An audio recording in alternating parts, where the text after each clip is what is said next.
Today we're looking at APUSH Topic 2.2, European Colonization. Our learning objective is to explain how and why various European colonies developed and expanded from 1607 to 1754. To help us with this, we're joined by a colonial America historian, Dr. Michael Reed. Let's start with the big picture. Why did different European colonies develop in different ways?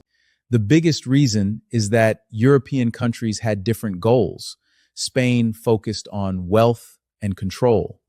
France and the Dutch focused more on trade. England focused more on settlement and farming. Let's start with Spain.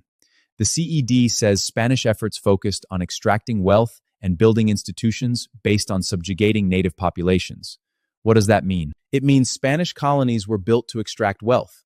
Spanish colonists controlled native labor, claimed native land, and forced native communities into Spanish colonial rule. Spain also worked to convert Native Americans to Christianity.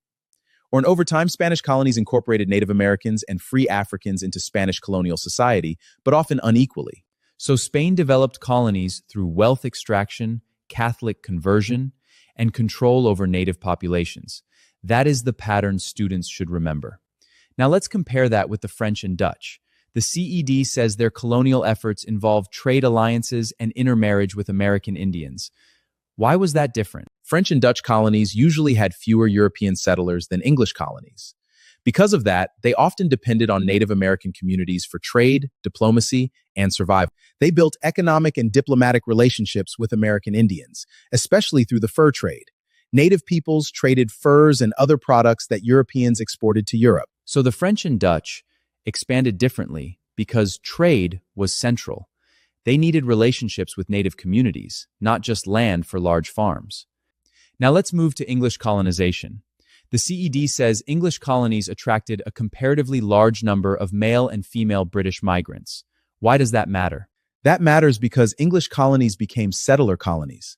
Many migrants came seeking social mobility, economic prosperity, religious freedom, and improved living conditions. English colonists focused on agriculture and settled on land taken from Native Americans. They often lived separately from native peoples, instead of building the same kind of trade alliance. Here's the comparison. Spain developed colonies through wealth extraction and control. France and the Dutch developed colonies through trade alliances.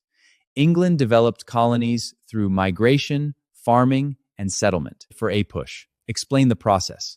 A country's goal shaped its colonial policy.